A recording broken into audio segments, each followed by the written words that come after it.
Congolais pour un peu que réaction par rapport à match à lobby. Mais avant ça, suivons d'abord ce résumé des matchs et puis nous allons revenir tout juste après. Et cette fois-ci, c'est face à un adversaire d'un autre calibre. Ah, frappe! Et c'est le but congolais de Cédric Bakagol. Il est en forme, il a marqué avant cette trêve internationale avec le Betis Séville, doublé contre le Soudan du Sud, et il vient de remettre ça face au Sénégal. La RDC mène par 1-0 devant les Lions. Ouais, c'est un superbe but de la part de Cédric Bakangou. Il s'est retourné, ne s'est pas posé de questions et a touché la lucarne. Edouard Mendy complètement battu. Ça fait 1-0. Et il est intéressant de voir Pandiata qui va repiquer le centre du Monégasque. C'est dévié par Wan-Bissaka en corner. Et en forme, le centre de Meshak Elia. Et Yohan Wissa pour la balle du 2-0. Yohan Wissa pour la balle de break. Le Congo qui mène par 2-0. Après ce centre de Meshak Elia, la sortie manquée d'Edouard Mendy et Yohan Wissa en a profité pour alourdir le score en faveur des Léopards de la RDC qui mènent par 2-0. 2-0, c'est catastrophe pour catastrophe. Scénario catastrophe depuis l'ouverture du score. Là, c'est encore plus cataclysmique pour l'équipe du Sénégal qui encaisse un deuxième but après à peine une demi-heure de jeu. Iliman dans la surface, Iliman Ndiaye la frappe et la réduction du score. La réduction du score de l'équipe nationale du Sénégal grâce à Pape Alassane Gueye après une frappe d'Iliman Ndiaye sur le poteau droit de Dimitri Berthaud. Absolument, très très bien joué. Pape Gueye dont on parle. Il n'y a pas eu de changement de la part de Pape Thiaw. Les yeux braqués de millions, pas que dans le stade, hein, mais également autour dans la ville. Il a été fauché, licitement selon Omar Artan.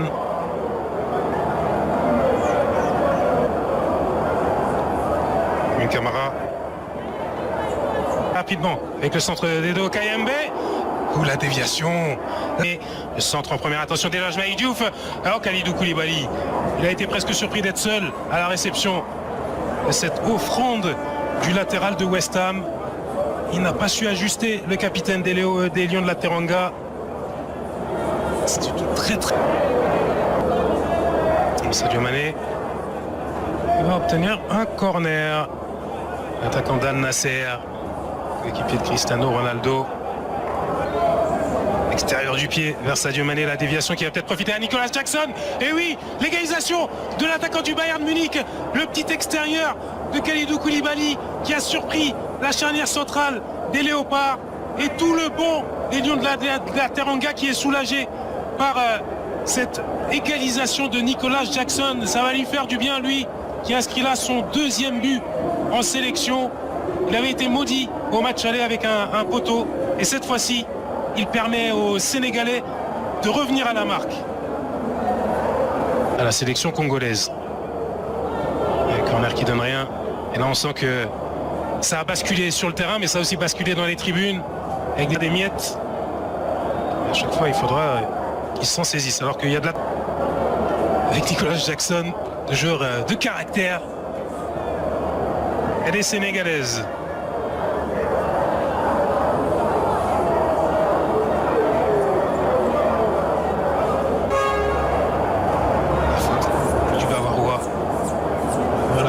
Pressé jusqu'au bout, c'est évidemment ce qu'il va falloir. Il y a eu beaucoup de fautes, attention Nicolas Jackson qui va s'arracher peut-être au duel avec Chancel Mbemba. Cédric Bakangou là qui va essayer de s'arracher, il est repris par Kalidou Koulibaly. Déborde, deuxième poteau, Cédric Bakangou, la tête qui n'est pas cadrée pour l'attaquant sévillan. Là il avait un boulevard devant lui là, on va suivre ça de près. Je poursuis en tout cas avec Cédric Bakambu pour Elia Meshak. Deux matchs à leur portée surtout, attention. Edouard Mendy.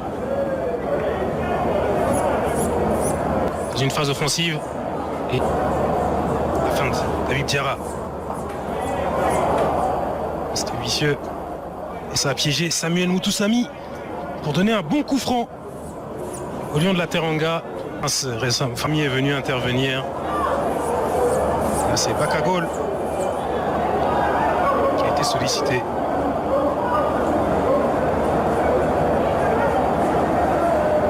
Centre deuxième poteau de l'ancien Nantais. La remise vers Edo Kayembe. Et dégagement des Lage Malik Diouf. Un bon dégagement parce que... Pour comprendre la surprise et la déception des Lions de la Terre. Le coup franc de Crépin Diatta. Et le but du 3-2, c'est fait pour les Sénégalais alors qu'il y a une position de hors-jeu. Ils sont tous stupéfaits, ces Lions de la Teranga. Ils pensaient avoir renversé la situation. Ce n'est pas le cas.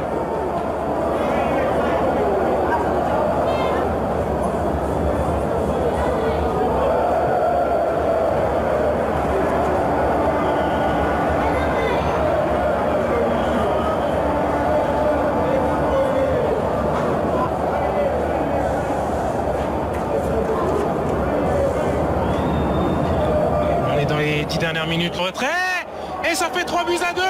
Le pétard qui vient d'être inscrit dans la niche du but de Dimitri Berthaud. Le Sénégal qui vient de renverser les Léopards, d'asphyxier cette équipe, de climatiser. Voilà mes très chers téléspectateurs et très chers internautes, ce qu'on a résumé un match les Léopards contre les Lions de Sénégal. En tout cas, nous sommes tout le monde va bien côté défense place Zalaki, place Chute, place Biéoutaki.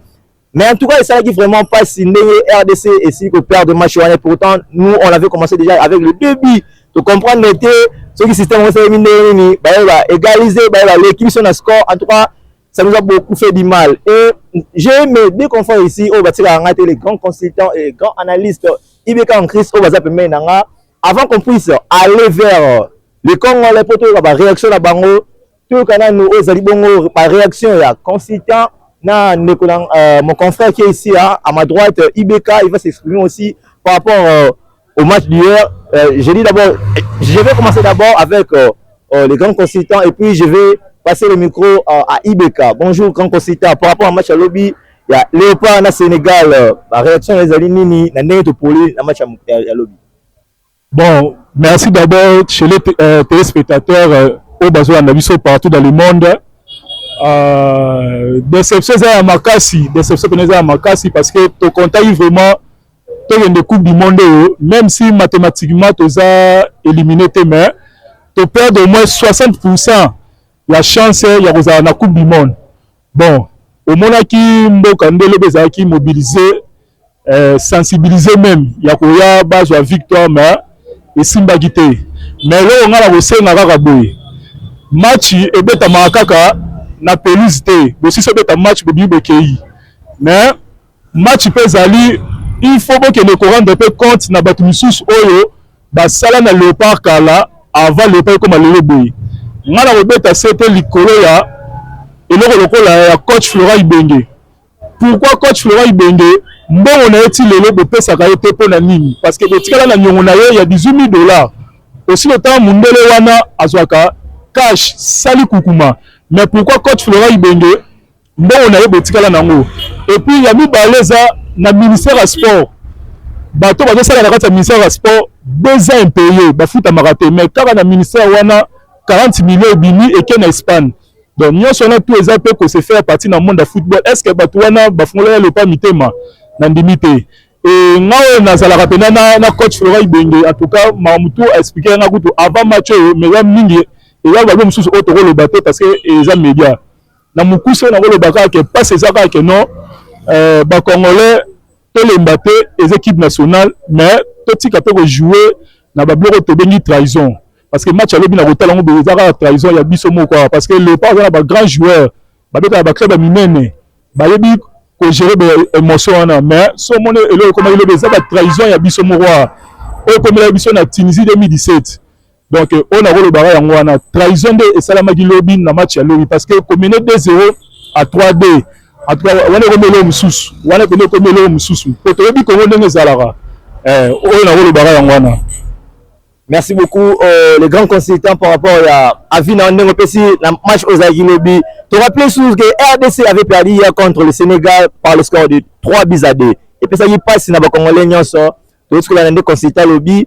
Et tu vois que Ibeka, mon confrère qui est à ma droite, on peut s'appeler à Vina par rapport à match à lobby. Ibeka, à vous la parole pour la match à lobby. Merci beaucoup, Monsieur Grasse. Merci, Royambangana. L'espace où tout le match les cas mesdames et messieurs tout le monde qui maintenent les salariés lobby vraiment nous sommes des Congolais et tout ça là passe tout cas qui passe à ma case tout bandit début moi vous il y a vous avez qui dans terrain tu as qui dans stade donc moi vous il y a bandit to sepeli non tu évoluer kakaboué mais subitement bazongi si ba égaliser tu vas mener à 3 à 2 et ça la passe ma case c'est on ils mettent tout le monde qui match au début tu as qui moins pression à ma case mais tant que bango bazongi si deuxième but j'ai zaté, toujours bétaté, il y a plus de jeu donc je vais barrer qui m'a en bas le terrain et là comme on va ça les zaté. Deuxième mi-temps on pensait même que entraîneur quand on changeait tactique à jeu mais là que zaté. Le Sénégal a bien joué, je précise que le Sénégal est bétaté tellement kitoko. J'ai bien malgré on continue à l'air mener mais on a maîtrisé qu'à ballon sur le terrain. Tout le bani. On te ballon sur mini, tu vas sur mini. Quand à moi n'a pas si faut t'es pas entraîneur. La vie pose pas entraîneur. Aujourd'hui, on va mettre la joueur dans le terrain, on va mettre la joueur dans le terrain. Parce que les gens qui sont contre-attaque, joueur va aller mettre ma colo. Défenseur va aller mettre ma colo qui va mourir la balle. Mais ça signifie quoi ça? C'est que tout le bâton le batté. Quand bon, tu peux encourager les actes extrêmes dans le terrain, les supporters, les bouki qui te encourager au thé. Mais dans sa kanda, tu comprends les supporters, dans sa kanda, il a bien réagi de sa façon. Pas que ça énerve. Joueur va jouer la terrain. Mais coach de son côté, à cela, je ne sais pas. Donc, on a mis le bateau sur la canne de bateau. Bon, le bas. Donc, la tire, nous, comme on ne peut pas présentateur. Merci beaucoup, Ibeka en Christ. En tout cas, mes chers téléspectateurs et internautes, ce que l'on a nommé, invité dans Ami Balé, si aux éléments par rapport à un match à lobby entre RDC et Sénégal. Et puis, tu te rappelles que le score était de 3 buts à 2. En tout cas, ça qui passe mingi na Congolais nyonso comme on a neni ba joueur o ba miseli ba ngombongo belé ba ko betela mboka pour la qualification de la Coupe du Monde. Hein 51 ans passé to ko nakate. En tout cas, ça nous a beaucoup fait du mal. Kasi to landa to yoka ozali bongo ba réaction ba Congolais bino moko pour pesa pour juger ozali bongo jugement la bino o boko sala et surtout même à tout soulever leur moko ya lobby Axe Salemaki na stade de Marty après avoir joué le match de Sili, les supporters de Panzi na biso bakiti, c'était pas vraiment bien na ndenge ozali bongo discipline na football, to pe discipline na sport. Na sport, il y a que trois résultats, soit la victoire, soit le nul, soit vous perdez. Il y a que 3. En tout cas, tu perds qui faillit quoi, si mais on peut te perdre pour prochainement et puis ça va jouer un peu sur ma case si bon on multiplier sur fort on a la performance à bongo. Sinon suivons la réaction de Congolais par rapport à match à lobby et nous allons revenir tout juste après. Oui, bonjour. Kombonani c'est Elvis toza na 11e mairie en face à UNPP. Donc, monsieur Elvis, par rapport au match, il y a Léopard au Tobeta qui lobby na Sénégal et Léopard a perdu qui par 3 buts à 2. Par rapport au match wana avina ezali nini na ndenge match wana sila ki na score ya 3 buts à 2 to poli na kati ya terrain na biso moko bon remarque on a sala qui juste match au Tobeta qui avec Soudan fallait quand à maintenir toujours classement wana mais chose grave arrivé à match à lobby et ça est très difficile parce que à bouleverser qui classement na yemoko yango même qui vraiment fight nangam na biso de deux autant la défenseur nabiso maso kwa qui vraiment pas actif ya kobeta na kwa wana et c'est toujours abanisa juste kaimbe yemtazaki me tenir bien parce que asalaka juste à montaka zonga rapé akangaka mais c'est très difficile ya maswaku à maintenir ça la défensif wana zaki vraiment passe parce que dans ngambu wana ndem test moni fa te kota ki mingi mais et là, on a pour l'équipe Naviso, il faut toujours na idée au Yazan non que azara temps ya koyokaka de ba autorité Nabiso parce que notre équipe est comme un ya ba autorité parce que ezaki vraiment ba MC Babluja qui est pesa intérêt na bango personnel mais biso tolingi équipe na biso ebetama na ba joueur biso toza ko préférer pe baza actif babetaka non que comme ba joueur politique non il faut betisa biso pour na non yango to mona ki fight na mboka biso les choses graves pe na mona ki il faut toujours peuple congolais azala toujours quelque chose un défaite quelque chose nini émotion ezala toujours na se ya ko bebisa ba culte ya martyr c'est très difficile ezali perte na biso non que ezali perte ya équipe to betaki non malgré tout ezali ki défaite mais faut te ba toujours pour consoler ba joueur na biso ba travailler qui mais senga ki ezala toujours bon ezali volonté nzambe non que volonté na biso monsieur Olobi un peu sur changement classement il y a entraîneur ezalaki bien te pona yo ba changement ya entraîneur ndezalaki bien te to ezali ba a placement na ba joueur o akotisi ki ndezalaki bien te ouais pona ngai premièrement na début na monaki déjà classement bandaki bien te banebe te po nini nega banisaki déjà na 3 ezaki da fait makasi même si na milieu na biso il fallait abandisa Babanisa milieu au ebetaki contre Soudan. Milieu on ezaki vraiment actif mais chose grave que s'attendre que non o yako la sabiso yango moni mpanta 3 na biso ezaki vraiment faillite makasi pe changement yako ça la bien si akomona que non match komi vraiment très difficile na yako beta sur classement ya 4-4D parce que abanisa ki déjà mabe abanisa ki mabe yango mutemema ibiso na faillite wana. Parlons un peu de Joris Kayembe na Arthur Maswaku. En réalité Arthur Maswaku azaki na carton jaune 2 fois na match au lekaki yango babetse qui était na match contre Soudan yango ba cheki Joris Kayembe na terrain mais Arthur Maswaku na match à Sénégal esengaki azwa titularisation na ye ce que yo na classement wana na ndenge coach akotaki surtout Joris Kayembe na Arthur Maswaku na même match yo olobini. Bon, pour Nangaï, Anaki même Abanisa Joris Kayembe. Abandi, après deuxième mi-temps, à partir de 78, 65, à côté Arthur Maswaku. Mais c'est très difficile parce que Azaki déjà a des cartons déjà. Il ne fallait pas bandisa. La banda Robert Azaki toujours à père à Kobanga, tantôt à cause de la faute, moi, oui, à ce carton rouge. C'est pour ça qu'il y a un autre balanda qui est ce qui a sali monté aujourd'hui que la Sadik a commis kozonga même si la défense pour Kangelaye même si Yohan Wissa ce qui a lemba qui bon parce que abeta qui latéral yemoko on mata qui ta jusqu'à défense Masoko asaki ni eloko aneko qui m'a même si kokota na kati ya milieu mais c'est très difficile azaki numéro 3.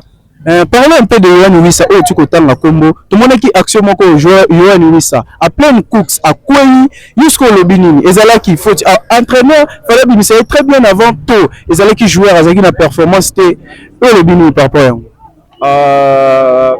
Yohan Wissa abeta qui vraiment match ndenge senga qui est très difficile parce que à ce sentir qu'il azaki yemoko na ngambu wana yango mona qui a travaillé qui dur à travailler qui dit yango ne pesa que non akoma na faillite ezaki faute na été déjà lemba qui défaite na Sénégal eza soukate etikali biso encore 2 matchs yo lobini par rapport à yango défaite na Sénégal vraiment c'est très difficile pour na ko tia espoir que non to koki ko kende sur na coupe du monde parce que c'est très difficile Sénégal a koki ko perdre tous les 2 matchs de qualité c'est très difficile mais là on a koyebisaka ka ba joueur na biso pas à la dessus teza ba lebeta mabongo biso pe toyaki na idée ya victoire mais mabongisa nzambe eza mabongisa biso te yango ebaluki ke non ba bazwi victoire topesaka la chance dans 2 matchs etikali tozwa toujours victoire nzambe kaka nde moto ayeba. Merci monsieur.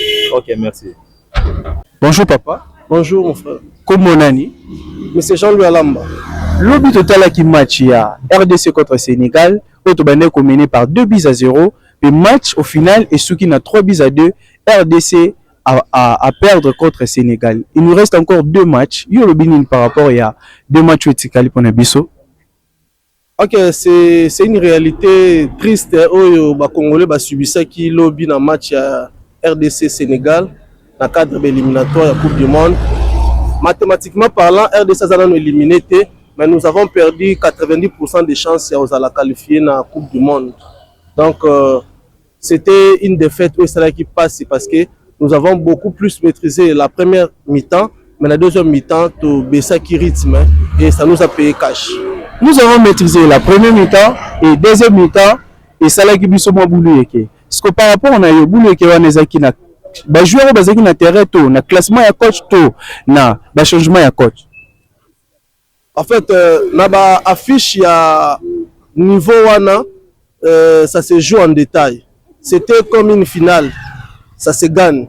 Et ce joueur qui n'a pas de détail, la RDC a commis des petites erreurs techniques et des petites erreurs techniques qui permettent qu'il la coach sénégalais pour que à côté ça ba élément oyo ya monaki pour que ba tuer match, et ça a été concrétisé en faveur de Sénégalais et la RDC avait perdu.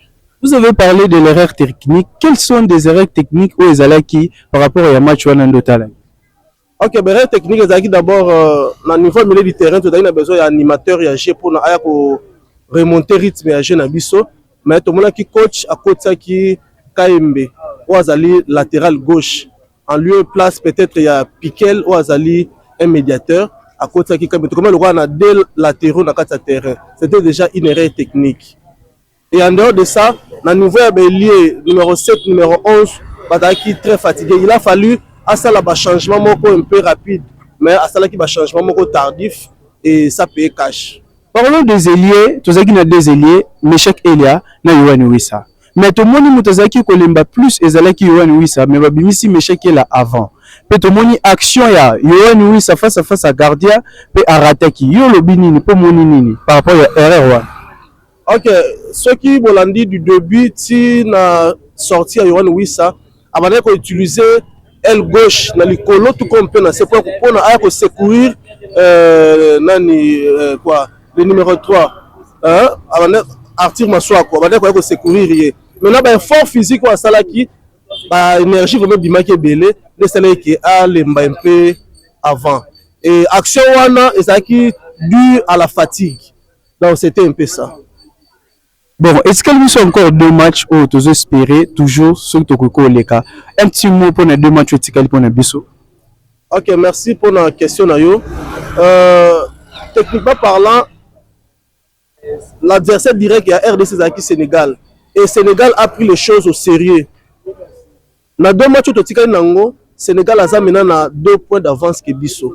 Ceux qui ont gagné 2 matchs, on est que Sénégal n'a pas gagné 2 matchs. Le Sénégal a reculé. Chance d'abord, il y a gagné les 2 matchs restants. Et puis total, ceux qui Sénégal a gagné le match, il a la faute en notre faveur. Mais le duel va se jouer en distance. Mais nous avons moins de chances pour la qualification. Nous avons vraiment moins de chances. Match ici là qui 90 minutes après tout le monde a réaction à Congolais dans le stade. Oyo bapandi lelo na internet ezo sala bien te olobini ni par rapport à bon étant un citoyen congolais, je ne peux que condamner l'incivisme. Oyo salamaki wana ezaki stade de martyrs ezali bien commun. Tango un congolais azoya ko panza eloko oyo ya mboka ne moko eza ba acte photo condamner ezaki incivisme. Il faut que l'autorité en Mboka sécuriser les événements, mettre une équipe sécuritaire qui permet de protéger les biens communs. Bon, conseil la action de Salami na lieu à football. La football nous a 3 résultats. Nous avons la victoire, la défaite et le match nul. Biso peut gagner qui ba sud-soudanais et pas na bango et comme l'IP biso. C'est-à-dire faut que na esprit ya fair play. Ceux qui ont gagné, ceux qui ont pollu, tu vas supporter des fêtes parce que les loi à football, 3 résultats on existe. Ce match est bétami et que ça a le résultat manquant comme là, nous sommes par rapport à match au Torbet. Donc prochainement, tous allons un esprit à faire play au lieu que tous allons un esprit, il y a un civisme. Merci beaucoup papa. Merci, je vous remercie. Bonjour madame. Et bonjour. Madame Bouche pour fin du web. Ngai. Na outil na formation, na fin d'hiver quartier. Voilà, madame, le lobby match Betamaki RDC contre Sénégal, Topolaki 3-0. Impressionnable les animes sur ça. Bon, première impression, déjà on était déçus parce que Tobané a supporté le match depuis les débuts. Et le début à la première mi-temps, déjà on avait de l'espoir que et qu'on ait une victoire, puisqu'ils allaient équiper le terrain na biso quoi. Et puis tant on un petit peu côté la match parce qu'on savait déjà qu'on avait la victoire et tout. Et puis à la fin, donc échoué. C'était vraiment une déception. Vu que nous autres là même on a prié pour le match, on savait qu'on allait gagner. Topé si ba pronostic to telango ba mbongo pena mais malheureusement, au poli, on était vraiment déçus, on n'a pas mangé. Tout ça, vraiment un souci ma casse. Madame Osambela. Bon, quant à vous alors, la faute revient à qui? Aux joueurs, au coach, au gouvernement ou comment? Bon, moi j'en sais rien, mais avec le peu que j'ai regardé, au début j'ai vu que nos joueurs étaient vraiment au four et au moulin, ils donnaient vraiment le maximum. Mais vu qu'à la deuxième mi-temps, on a un peu que s'affaiblir. Moi, je vu qu'à la deuxième mi-temps, le coach, fallait qu'il y ait ça là un peu, un peu qu'on échangeait les joueurs. Et à comment il faut échanger les joueurs maintenant et comment il est déjà trop tard et tout. Donc, les joueurs commençaient déjà à s'affaiblir.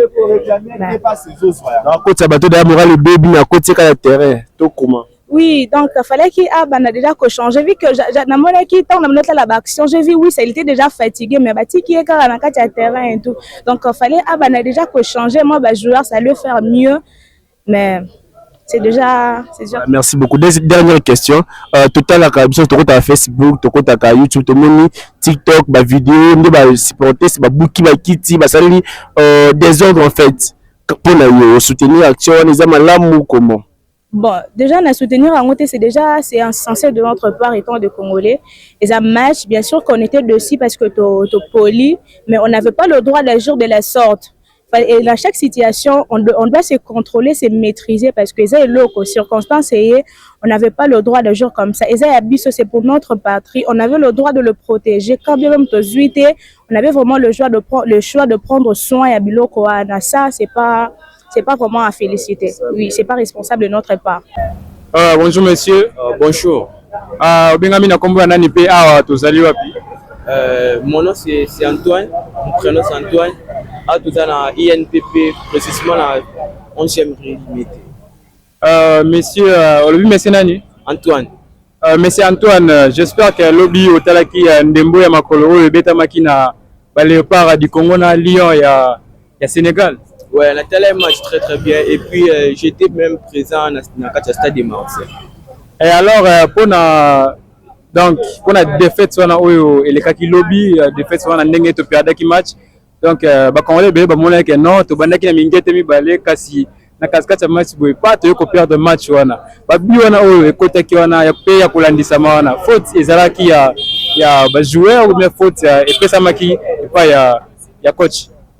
Bon, faute c'est un joueur T et ça peut coach T mais ils ont balle c'est comme ça parce que dans le football il y a 3 lois nil défaite bien victoire parce qu'on a des erreurs tout ça qui dans l'équipe na biso et ça qui ka milieu de terrain na biso ça qui est trop faible parce qu'on n'avait pas l'animateur de jeu animateur pour qui agit parce que Moutousami Azaki trop défensif Kaembe Azaki trop défensif abandonné vraiment pour servir attaquant na biso ba passe et puis Sadi qui il était abandonné mon na pina makasité yango ne sala que Sénégal a dominé biso na partir à milieu yango mona ki ba bien belé bando ko tara mpandi wana ya Arthur Maswaku parce que notre milieu de terrain est vraiment très faible.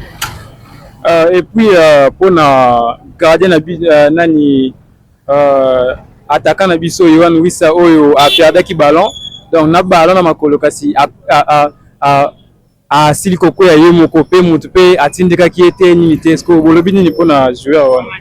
Bon pour na action na Yohan Wissa il était d'abord très fatigué parce que il travaillait dans couloir na wana latéral na Arthur Maswaku azalaki vraiment donc na matchité yango Yohan Wissa abandaki vraiment pour travailler couloir na action na et le ça qui bon qui fatigue et puis il avait glissé c'est pourquoi il avait perdu les ballons.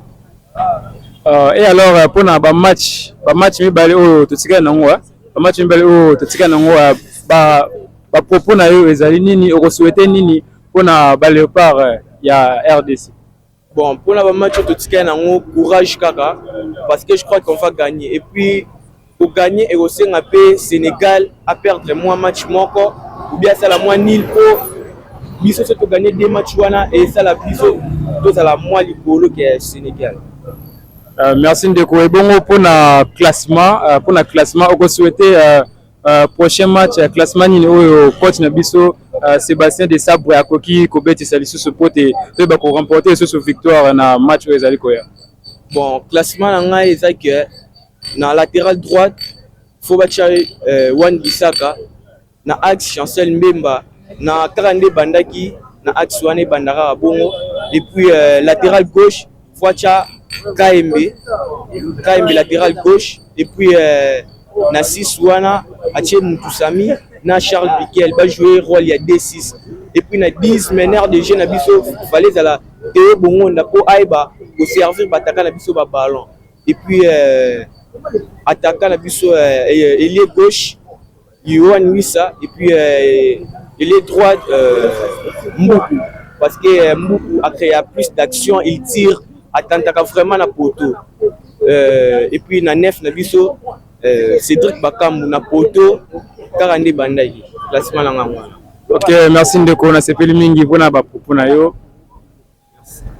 Bonjour papa. Oui, bonjour. Comment on Je m'appelle Monsieur Jonathan. Vandoua. Ma fait na matete. Bon papa, tonto ba d'abord on a le performance à joueur à lobby. Au moins yondeng. Bon. Pour nanga ba joueur performance na bango eza tellement makasi. Pesa tellement likolo. Et alors, le problème est que eza ba joueur té. Le problème est non premièrement pays où ya biso. Puisque so na teli ba pays Afrique où eza organisé na ba football ba vouloir ba kenda liboso mais pourquoi où ya biso ezongaka toujours sima. Puisque tout le monde ba joueur ya professionnel ba outil par-ci par-là na ba mboka libanda ba yé pour na ça la fierté ya mboka. Et alors, fierté ya mboka toujours ça lango na motema nyonso ya bolingo. Tant ba joueur bazo beta na terrain, c'est que ça veut dire que bazo bunda bitumba oyo eza ya victoire. Et alors ba joueur ba koki koya na invité na mitema po ba police pays oyo ya bango moko ba outil. Le problème est que équipe na biso ya RDC eza bonne équipe et eza na placement ya bien. Ce qui est important est que pays oyo ya biso bozala bien organisé. Et alors bah chaque match où ezala ke pour aimer ma biso na ba victoire où ezala honneur ya mboka ezala ka toujours ba déception. Pourquoi ba déception? Puisque ceux qui te na ba pays mususu ya Afrique au monde que football na bango ezala ka bien organisé. Coach na biso oyo azo entraîner biso na équipe nationale, c'était un bon coach. Oyo azo benga ya za faux coach c'est que ya yebi makamba football te. Ibenga zalaka, to benga ka ibenge faux coach. To longoli ibenge. To yoko zwa sus oyo, to tieye, to bengi ye faux coach. Siko to kozwa coach nini ya expérience oyo ko uta na mboka moko bo oyo ko ya pona ko entraîner mboko. Et alors cette fois-ci en tout cas comité équipe nationale na mboka na biso ya RDC bo bongisa bo se ranger. Puisque victoire ezaki na maboko na biso. Trahison oyo ya match équipe nationale. Soko landela yango na base na source et outil na likolo. Puisque biso moko ba population bato to linga mboka na biso to ko linga te kato zo échec. Et alors comment échec wana ezo utaka toujours na mboko o biso to fandi o équipe o ezo sala fierté ya mboka poto kende liboso mais échec yana toujours ezo. Bati ko condamner coach, bati ko condamner ba joueur. Premièrement, na ko condamner président ya FECOFA et deuxièmement na ko condamner président ya équipe nationale oyo aza comme dirigeant ya ba joueur nyos oyo azwaka ba joueur par-ci par-là. Ba joueur na biso baza ba joueur moko baza bien placé. Bazo zwa ba entraînement na bango na mboka libanda puisque toyebi mundele tanga pesaka mutu formation. Yeba se que ton formation ezo sila soko bimi faut pratiquer formation na oyo laksa ke mundele nde mutu a informer yo. Parce que comment le fisc que ba joueur ya biso bazo beta na pays libanda. Bazo pesa fierté libanda. Mais so ba ye a na mboka na biso tozalaka toujours na défaite. Intérêt nini oyo ba joueur na biso équipe nationale oyo ba kozona ba mboka libanda. Intérêt ya nini? Pe intérêt ya nini oyo ba joueur na biso ya RDC oyo ba koyi corrompre bango na ba mbongo po batika biso to pola. C'est impossible. Mais papa, elle a quand même malobaté. Oui. Coach elle a dit à ça erreur tactique, c'est-à-dire combien ça trois latéraux kaka. Bon, pour nanga bato ba loba na erreur coach asali mayeli na ye o atangeli na monde de football. Puisque tant ba loba ke balle tangate en tout cas na mona ka maloba wana na mona kango epe mo kilo. Balle pe tanga. Yango ba loba ka epa mundele balle zalaka ya mukanda. Pourquoi? coach asangisi mayele ya ye na oyo azui na mboka ya libanda sans côté ba pays au coach wana voyager akendaka pe ba cours asalaka pe ba information na ye oyo ezaki ba pesi ba test ba devoir asali en tant que coach ya saleli mayele na ye et le but est que le kola mayele au coach asalaki ne yango netindiki po biso to pola c'est impossible batika coach ya batu équipe nationale au bazui afanda na kimia pe batika tous les joueurs bafanda na kimia na yokaki ba condamner Chancel Mbemba bato bazo condamner Chancel Mbemba est-ce que batala ki pena match yango malamu est-ce que Chancel Mbemba betaka ye moko na terrain est-ce que mutu lokola Chancel Mbemba ko linga pays oyo ezonga sima et de fait asali inana betaka te donc performance c'est kitara monda te ce que on dit que ce qui te le dit que inana betaka te c'est trop dur baloba ke asali inane abetaka te asalaka pas entraînement te puisque ngana yebi na monde football sauf beta na yo match te mais il suffit aux alaka na 4 entraînement nde salaka performance ya joueur tout o bazolo ba pona Chancel Mbemba batika biloba loba makambu na biso ya mboka ya équipe nationale retour nyonso ezouta na équipe nationale base nango eza bato baza ba dirigeant ya mboka ya RDC. Ce qui te tient exemple, RDC Azobeta. Moutouaye a financé par exemple $1 million. A financé Fekofa, a financé Balibitre. Est-ce que joueur a zana terra koyeba ki ba financé qui pour bisoto pola. Joueur a resala effort o yaye en tant que joueur pour a marquer pour tozala na liste totalement na niveau ya bien. Mais tant que joueur a resala effort wana azo mona ngote quand même pe ba isaka bango. Oui, et bah ça va bango. Pour nga Chancel Mbemba, azana cité alikulu. Batika ko condamner ye. Puisque ce qui te yé n'a pas Chancel Mbemba, n'a pas se wana to kotana. Pour na yo, en tant que oza mwana ya mboka. Oza na besoin ozwa mayele ya population oyo balanda ki match. Po boye bandenge nini ya ko balancer yango. Pour na yo. Est-ce que mutu lokola Chancel Mbemba bazo yeba fandise na ba botana ni wana tozala mutu te peuple congolais nyonso oyo yeba lingaka RDC oyo yeba lingaka mboka na ye en tout cas vie à trahison équipe nationale toboyi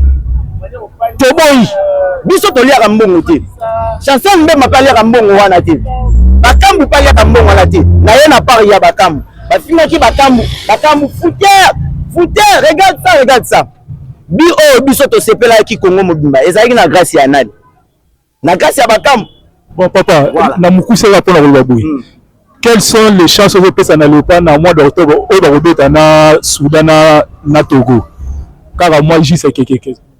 Merci vraiment puisque na mukio na koloba pona chance to pesa na RDC. Eza mambabali. Donc, Tokenda Bitumba, Tokenda Poto gagné, Tokenda Poto soit défaite. Mais je sais très bien, l'équipe Nabiso RDC est gagné dans le match. Mais, comité Yamoka Oyo, Babungisa, équipe nationale, et Zaba joueur. Nana Sukiwana. Ok, merci papa. Bonjour maman. Bonjour Yaya. Comment on est maman? Comment on a maman Seka, nateka ana winza 11e. Oui, maman Moseka, oteka ana na wenza 11e ri. Maman Moseka lobby match betamaki ya RDC contre Sénégal. Et puis Sénégal a gagné biso awa 3-2. Impression na ezene ni tant que congolaise. Oka kindenge ni saki fuma ndenge ni. Papa isala ki biso mabe makasi. Mabe makasi komona ke muta uti musika ayeti ko polisa biso liboso anda kwa biso moko. Or biso to inventaka mingi. Tokumisaka Congo tolobaka mingi pona Congo mais baya ko polisa biso to kotaki mai to kotaki malili yango nyonso eza singa zo lakisa ke bolingo ezate oso boza ini boza na bolingo boko sala makambo ya malamu koleka donc vraiment pour ba jouer na biso ba multiplier les sous ba effort le fils que ba pesa pe mboko na biso lokumu. Merci en tout cas maman Moseka, merci pour l'intervention na yo otala ki match bien sûr otala ki match pona yo ba jouer wana ba betsa ki wana on a eu nani ngo asaki mabe asaki faute mobo ya wana ekuze ke to voilà eza classement na bango ezaki malamu to mabe ou soit ndenge financement ndenge bakonzi balatiaka mbongo mosolo na bamimi batali mabale. Est-ce que basalaki yango malamu te yango ekose babiloko wana nyonso mpo osoulever mpe lo mwa kitoko awa bolingo ezali te ya mboka peut-être mpe ezali yango mpe nde cause oyo esali ketopola kasi yango nauti koloba ke soki bolingo ezali bakonzi bakotelema bakotia mbongo age lelo na monde même bapays mosusu babetaka même baéquipe oyo biso totalaka beni soki kaka mbongo kotie mbongo age bokobeta il faut baencourager bajoueur bakoencourager bango na monoko te il faut baencourager bango na mbongo il faut batia mbongo age alors soki bolingo eza te bakotia mbongo te bambongo ekokota na bapoche ya bato nde yango omoni classement ezalaki nango bien mais comme si bajoueur bazalaki mpe amotive te yango bakoma ti na baniveau wana yango nazosengaka eloko moko futa ozala inifu bolingo ezala mpo makambo eke malamu.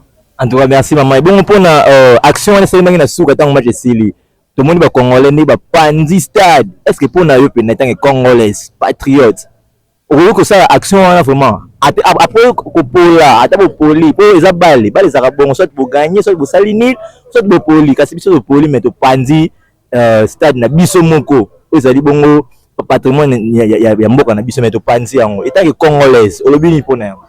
En tout cas na kondanaki eloko wana makasi moto aza na susi ya mboka kosala eloko wana te il faut bayeba komaîtriser bakanda na bango match ezalaka na biloko mibale soit koganye soit kopola il faut bandima réalité ke non topoli alors bakanda na bango babomba yango eza te bakende kopanza babiloko wana basalaki bakiti basalaki mabe makasi nyonso wana perte ezozongaka na mboka te nyonso wana ezozongelaka biso na mboka fo babimisa su bambongo fo basomba kiti mosusu eza bien te vraiment basali mabe makasi basali mabe na sepelaki nango ata moke te eza baacte moko mabe makasi. Merci beaucoup maman. Monsieur Glody Kakessa, j'espère que hier vous avez regardé le match de la RDC contre les Lions de la Sénégal. Ouais, le match d'hier, donc je regardais, beaucoup ont espéré une victoire. J'ai même regardé même des informations avant les matchs. Il y avait des gens qui disaient que la RDC va gagner à 3, 2, 4, 5 à 0, même, aller même jusqu'à 6. Mais les résultats, c'était vraiment décevant. Vraiment décevant. Et alors, pour le match, il y a Lobby Ndembwana et Betamaki, tout le monde qui l'Olenge, Léopard, il y a RDC, Bazalaki qui mené 2-0, kasi na minute ya kotanga pe Mingete, Misatu et Koti na kati ya Ndembwana. Liloba bino ezali nini? Bon, moi je pense qu'on devrait réformer les joueurs, hein, parce que lorsque vous marquez des buts, vous devriez renforcer votre défense. Mais au contraire, eux, ils commencent à laisser des vides et laissent à provoquer que l'équipe adverse commence à marquer, mais non. Moi-même, je ne croyais même pas. Après quelques pauses comme ça de mi-temps, et directement, commence à marquer. Les joueurs commencent à se relâcher. Et aussi, il y avait la foule aussi. La foule a cessé d'encourager aussi les joueurs. C'est ça qui a poussé qu'il y avait plus de découragement à côté des joueurs. Et alors, pour la défaite, il y a lobby, faute, et qui est pas joueur na biso, qui est pas entraîneur na biso des Serbes. Moi, je dirais que par rapport à l'entraîneur, c'est quelqu'un qui vous donne des stratégies, des méthodes, comment gagner face à l'équipe adverse, mais ce sont des joueurs qui sont au terrain, c'est eux qui gèrent les matchs. Si vous regardez, il y avait beaucoup de trucs, il y avait beaucoup de joueurs qui partaient dans d'autres ailes, qui laissaient des vides, surtout au milieu. Il y avait aussi une sorte de possession du camp adverse. C'était les joueurs qui étaient les maîtres sur le terrain, c'était pas l'entraîneur. L'entraîneur les a donné une manière de gagner, des stratégies. Si vous regardez bien, ils ont passé par des entraînements avant d'être sur le terrain. Donc, les personnes à condamner, ce sont des joueurs qui étaient sur le terrain. Alors, pour les deux matchs restants, propos pour match bon, à propos des autres matchs, je peux dire que les Léopards doivent se réformer, surtout beaucoup entraîner le moral, l'attaque, surtout ça, et la défense. Et les gardiens aussi. Et puis pour na acte wana oyo et c'est pour ça qu'il lobby wana après défaite tomoni ba congolais belé ba bazaki na kati ya terrain wana après défaite bazui ya biloko nyonso oyo ezaki na kati ya stade babandi ko buka yango pour na yo ndeko etant que congolais patriote acte wana ezali malamu to ezali mabe. Puis quant à vous, est-ce que Boroki Kosala bon est tant que patriote? Bon, par rapport à ça, je vais donner d'abord raison parce qu'ils ont dû dépenser leur transport. Il y a ceux-là qui habitaient très très loin et ils ont dû donner leur temps pour assister au match. Ils espéraient gagner, mais ça s'est pas passé comme prévu. Donc, ils avaient une raison de s'énerver comme ça. Mais je donne aussi tort parce qu'ils ont eu à dépasser les bornes, à détruire les meubles de la nation. Alors, vous pouvez dire vos deux mots d'encouragement pour les Léopards de la RDC. Bon, par rapport à l'équipe, je vous encourage vivement, mais vous devriez vraiment refaire les entraînements, beaucoup d'entraînements, parce que les autres sont au niveau international, je peux dire. Merci beaucoup. Ok, merci monsieur. Voilà, lobby Nakacha Stade des Martyrs, match moko betamaki ezaki entre la République démocratique du Congo et le Sénégal. Alors, Congolais bazala tellement motivé parce que tu constates qu'à partir de 8 heures, Congolais bazala qui mingi na stade, bien que l'ouverture des portes était prévue à 12 heures. Mais avant 12 heures, Congolais bazala déjà mingi libanda stade Nakacha posé la match vraiment entre Sénégal na RDC. Et c'est vraiment match moko vraiment attendu par les Congolais. Alors après match tout le monde ezaki bon Congolais bazaki décide tellement que bazalaki perdre le match contre contre le Sénégal, voulais-je dire. Eh bien ndeko selon match où tu le ba pour les lobby yo ozo le banini par rapport à la déception ba Congolais le baya que biso nyonso ba Congolais to s'attendaki te na défaite wana. Congolais nyonso azali espoir que to gagner. Et puis premièrement dans le bas la première mi-temps vraiment j'ai qui vraiment cool. Et puis to s'attendaki que na bakoma tabiso 3D parce que on menait déjà le score à 2-0. À 2-0 to nimagité ndenge bako chabiso ba chabiso D1 DD 3D vraiment et ça il se passe ming on voit des fêtes na 4 terrain na biso moko donc maloba vraiment on a ça qui non wana. Eh bien ne pe o monela ki yango je suis sûr que Olanda ki match ya lobby ne bandeliti na suka o remarque ki erreur ezala ki panani. Bon erreur ezala ki pour to perdre qui de milieu to perdre qui milieu ba défenseur bazala ki vraiment kilo nga surtout côté à Wissa voilà Wissa raté non occasion là atanga mona chango beaucoup il y a vraiment na yomo ba symbiote na 4-4 carré. Est-ce que c'est vraiment logique? Bah c'est pas bien comme ça, on a c'est la guité la acte voilà. Voilà lobby to mona qui après match malgré to perdaki équipe nationale na biso perdaki mais après ba supporter ba bukaki ba kiti ba bukaki bilo nyo stade kuna vraiment stade exact vraiment en désordre. Alors yo par rapport à la réaction aux Zolobanini. Bon monsieur eza kanda de salaka toko motiver bango te basala acte wana mais faut pas réagir bon c'est que kanda ekomaki bon kanda ekomaki na niveau wana ndeti nga mo boye na beta ti papier RDC coup sur 20 000 la kataki donc kanda vraiment lobby ezali kaka na kati ya stade te après stade pe libanda ba des autres zaki mingi ko botola ka bato biloko ko beta ka bato on dirait congolais biso moko nde to misela mabe et pourtant ba sénégalais nde bayaki ko faire perdre biso au lieu de s'affronter na ba sénégalais ba ye bandi ko sala ba désordre na banzela bandi panza biloko na nzela ko piller bon par rapport à ba réaction aux zolo ba penini pona ba congolais bon et a bien été pour la acte voilà pour nini ko nyoko na mninga no congolais erreur eza pour la biso moko biso ne tout ça qui erreur pourquoi ko nyoko la biso moko population donc il y a bien été vraiment merci beaucoup ndeko pour l'intervention. Bonjour maman. Bonjour. Comment nani? Sarah. Ovandi wapi? Vana ya Kimbanseke. Bon maman, pour na match à lobby au mona ndeni. Moi tu vas parler vraiment. Bominga vraiment casse ko on a mis vraiment. Ya passe. Na fufu na monte na bo la wo liwa ta match puis nga déception moi vraiment na kokité. Ya vraiment passe. Donc là, pour guider. À la poutin, à l'écoute. Est-ce que prochain match au tient sous le pas confiance? Non, tu as la soute. One. Déception l'équipe en casse. Au tient vraiment confiance au m'a boué. T'es tika. C'est quoi la chance nous peut ça sous le léopard dans la prochaine match? À ta chance. Là c'est le gars ça c'est que ba chance ba moni kaka. On a lembi na ngadi ya ko ta ba match. Na lembi. Bonjour madame. Oui, bonjour monsieur. Comment on Audriette. Madame Audriette, lobby Hollanda qui match entre RDC et Sénégal.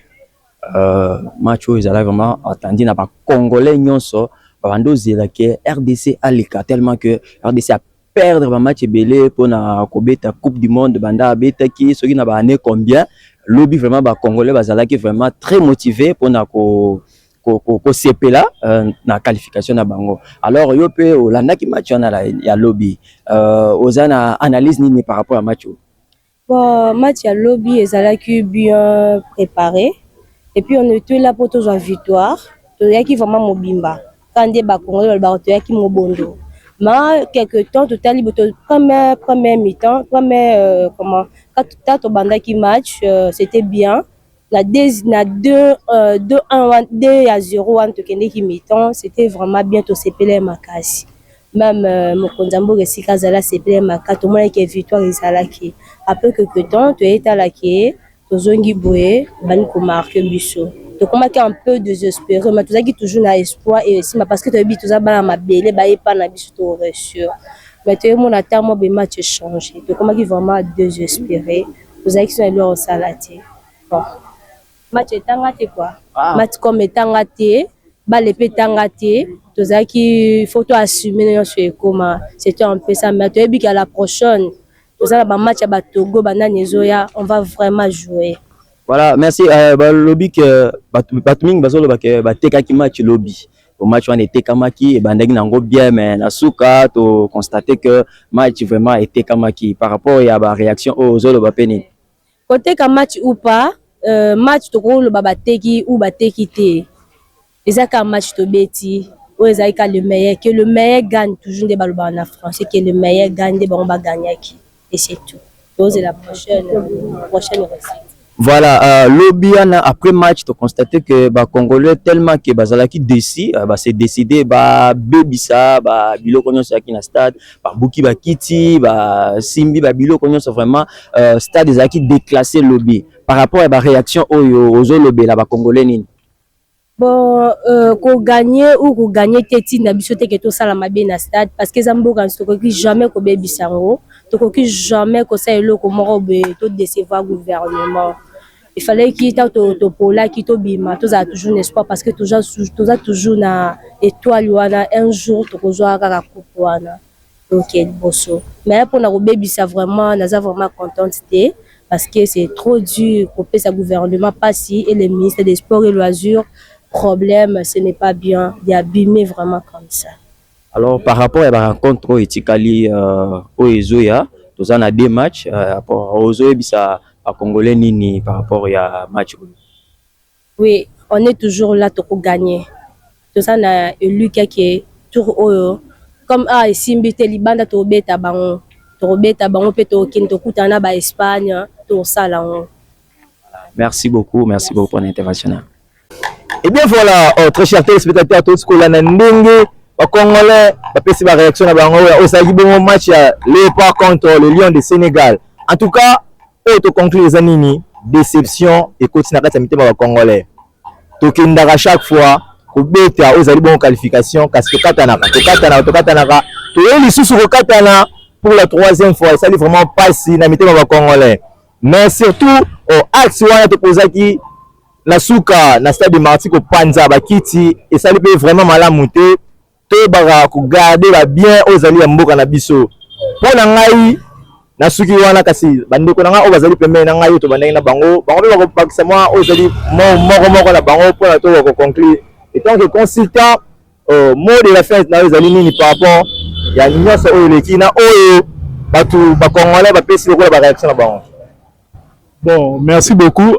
Mot de la fin Zaraka ngai to les Congolais na ko lembate ko kumisa Léopard parce que mathématiquement peut to za éliminer peut to za na course donc tolemba te mais na condamné pe ba oyo babukaki bakiti lobi atreza bien te l'état ebimisa mbongo ebele ole asala mpe mamosusu mais atiaki mpona match wana parce que bato tu bava na bacondition ya bien mais bobuki à cause ya résultat boganyaki Soudan kuna na mboka na ye est-ce oyokaki basoudanais babuki botia bango to 4 bi mais atake na esprit ya fair play babimi dans le calme et pourquoi pas biso bacongolais awa tozala mpe na mwa esprit wana en tout cas bacongolais nayebi ke passe ezali mais bolemba te ez équipe na bino ozomona Brésil kuta apola 7 na Allemagne na coupe du monde mais abima calmement na stade so tokolisi kaka esprit wana tokokende tokoavance déception ezali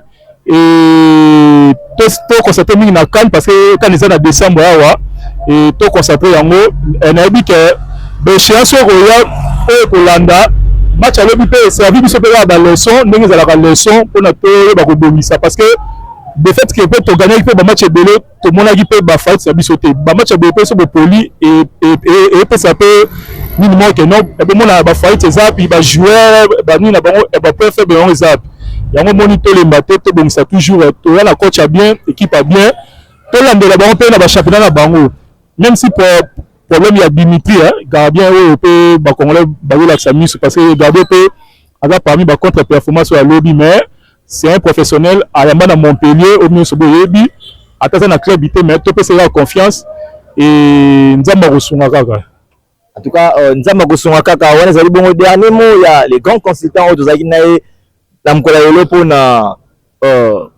koyoka baréaction ya bacongolais tozali mpe na IBK ye mpe kopesa dernier mot na ye par rapport ya match ya lobi déception totale epai ya bacongolais IBK olobi nini mpona maloba na yo ya suka. Voilà, merci beaucoup. Tout Kolanda, va s'exprimer. Et en fait, au début, j'étais très catégorique parce que quand on a un match à lobby, quand des hommes on arrive peut-être pas à se contrôler. Si ça passe, tu veux qu'il nous dans le lobby. Nous sommes sous Kandawana, on va s'exprimer aussi ouvertement pour dire peut-être que non. Côté faute. Quand moi j'avais condamné l'entraîneur, il peut être très catégorique sur ça, mais pour l'instant, quand on grandissait, on nous disait toujours que on touche à ma B et que beaucoup condamné à chaque fois à avoir un moral moussous. Et ça c'est ma B aussi à Koleka. Et nous courage, Baba Mibali, Okoyi, Telema, Bunda Soupo les Kolo, et bien qu'il y a des barrages. Toi c'est bien fort à ma casse son ticket que les capés dans le mondial 2026. Courage na entraîneur, courage na joueur. Et en fait, j'ai équipe RDC Mobimba, bon, je condamne encore l'action qui na stade de martyr, qui c'est pas professionnel, hein, c'est pas responsable en fait. Consultant tout le babi, tu gagnes qui Soudan, c'est qui a monté. On devait dire 4-1. Du coup, quand ça, pour quelle raison? En fait, tous arrêts c'est mambo cannabis, tu es qui te polaki, c'est vrai te poli, à te bien. Mais pour le moment, tu comptes un match éthique, tu te bêta Mauritanie, tu bêta Soudan encore. Donc courage à vous. Tu as qu'à que tout est au Simba, tu es dans le mondial 2026. Merci beaucoup. En tout cas, merci beaucoup. Courage, na Léopard, courage, na Congolais nyoso, ezabale. De fait, ezalaka, victoire ezalaka, nul pe ezalaka. Mais ya lobi to pola ki kasi action wana oyo to posa ki na stade de Martyrs ezali vraiment malamu te, ya ko panza, ya ko bebisa, ozali bongo patrimoine na biso, to batelaka yango eza vraiment très important. En tout cas, merci pour votre disponibilité. Pour permettre que la Nabiso, hier nous étions avec vous ensemble, surtout avec l'équipe technique. On a passé déjà beauté. La chaîne Film Télévision est là pour vous. La chaîne Forme et Informe-moi. Je vous dis déjà d'aller vous abonner. Allez vous abonner sur notre chaîne Film Télévision. La chaîne Forme et Informe-moi qui est coordonnée par les coordonnateurs Papi Mbouma, les grands coordonnateurs. En tout cas, bandeko na biso botika biso te partager boti melango ba camarade na bino recommander bango chaîne Film Télévision ola na ba intégralité ya ba tranche na biso ya ba émission na biso nyonso oyo na kata Film Télévision ba magazine na biso en tout cas nyonso vraiment za kuna et pour la kosilisa congolais nyonso yeba ete moko ya biso soki lelo to BBC soki lelo to Panzi ezali vraiment malamu te to batela ba patrimoine na biso ya mboka na biso. Déjà, mes très chers téléspectateurs, pour terminer, pour finir notre émission d'interview, déjà, depuis le lobby, l'équipe technique Mobimba, les grands réalisateurs Henri, Azaki Nabisowana, la joueur Kengi, l'OPVA, très expérimenté. Et puis, Namoni Kuna, le grand nutritionniste, et par la Nabisowana qui connecté, Namoni Kuna, Azali Bongo, Gilles Lumbala, évangéliste, et ma Bible, les grands journalistes Babel, les grands producteurs Joël, pourquoi pas aussi à mon coordonnateur, le grand coordonnateur Papi Mouma, il y a un espace où il y a ça émission d'interview en tout cas, que c'est limité dans la lélité. Nazala qui a Nekolangaï, Eli Salomo, le grand consultant IBK en Christ, ensemble avec le manager, il y a un quant à moi, quant à vous, on s'est dit, plus tard, tout le monde est toujours ensemble, RDC, et le Makassi, RDC, on dit, bye, la balle à qui n'est-ce pas.